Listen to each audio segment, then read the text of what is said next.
ദൈവമക്കളെ നിങ്ങൾക്ക് ദർശിക്കുവാൻ കഴിയുമോ? Hallelujah, hallelujah. അവൻ ഒരു ദോഷവും ചെയ്തിട്ടില്ല, അവൻ സാഹസമൊന്നും പ്രവർത്തിച്ചിട്ടില്ല.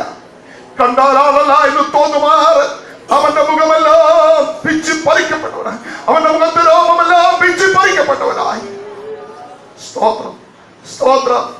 ഈ കിടക്കുന്ന സ്നേഹസ്വരൂപന്റെ സ്നേഹമല്ലേ ഇന്ന് കാലമേ ആ നിത്യതയോട് അടുപ്പിച്ചത്, ആ നിത്യദിന സ്നേഹം നമുക്ക് വേണ്ടി തന്നത്. ഹല്ലേലൂയ. ഈ ഉണവില്ലാത്ത കുഞ്ഞാട് ഒരു ദോഷവും ചെയ്തിട്ടില്ല. എന്നാൽ ആ കുഞ്ഞാട് വിളിച്ചു പറയുന്നു, ഞാൻ അറുക്കപ്പെട്ട് മതിയാകുള്ളൂ. എന്തുകൊണ്ട്? സ്തോത്രം.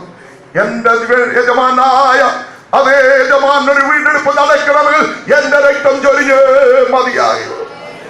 ദൈവമക്കളെ, ഇന്ന് കാലം അവിടെ ഒരു യജമാനു വേണ്ടി ഒരു ആട്ടിൻകുട്ടി അറുക്കപ്പെടുന്നു എങ്കിൽ ഇന്ന് വൽക്കാലം എന്റെ യജമാനും നമ്മുടെ ഗുരു, നമ്മുടെ ശ്രേഷ്ഠനുമായവൻ നമുക്കായി അറുക്കപ്പെട്ടു.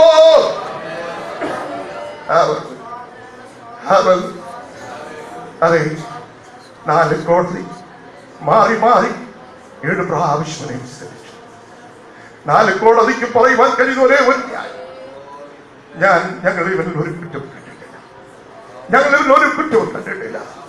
ഓ, അതിവേഗ കോടതി ഭൂമിയിൽ ഉടലെടുത്തത് ഹല്ലേലൂയ അതേ ഒറ്റ ദിവസമാണ്. അത് മറ്റെങ്ങുമല്ല, അതിന്റെ യേശുവിന്റെ ന്യായവിസ്താരമാണ്. ഹല്ലേലൂയ. 4 കോടതി ഒരുപോലെ മാറി മാറി വിസ്തരിച്ചു. കയ്യാഫ കോടതി, അതേ ഹെരോദാവ് കോടതി, അതേ റോമൻ ഗവർണർ കോടതി, ഹല്ലേലൂയ പീലാത്തോസിന്റെ കോടതി മാറി മാറി വിസ്തരിച്ചു. എന്നിട്ട് പറയുന്ന ഒരു പദമുണ്ട്, ഇവനിൽ ഞങ്ങൾ ഒരു കുറ്റവും കണ്ടിട്ടില്ല, ഇവൻ ഒരു ദോഷവും ചെയ്തിട്ടില്ല. എന്നാൽ അവസാന സമയത്തും അതേ വിടുവിക്കുവാൻ അധിപന്മാർക്ക് മനസ്സ് തോന്നിയിട്ട് ചോദിക്കുന്ന ഒരു ചോദ്യമുണ്ട്. പെരുന്നാളിൽ ഒരുവനെ കുറ്റവിമുക്തനാക്കപ്പെടുന്നുണ്ടല്ലോ. രണ്ടുപേരെ നിർത്തിയിട്ട് ചോദിച്ച ഒരു ചോദ്യം, ബർബാസിനെ നിർത്തി, ക്രിസ്തുവിനെ നിർത്തി. കഴിഞ്ഞ ദിവസം കർത്താവിന്റെ ദാസൻ പാസ്റ്റർ ബാബു ചെറിയാൻ അവർ പറഞ്ഞല്ലോ, ജയിൽ പുള്ളികളോട് എന്റെ യേശുവിന് സ്നേഹമുണ്ട്. ഹല്ലേലൂയ.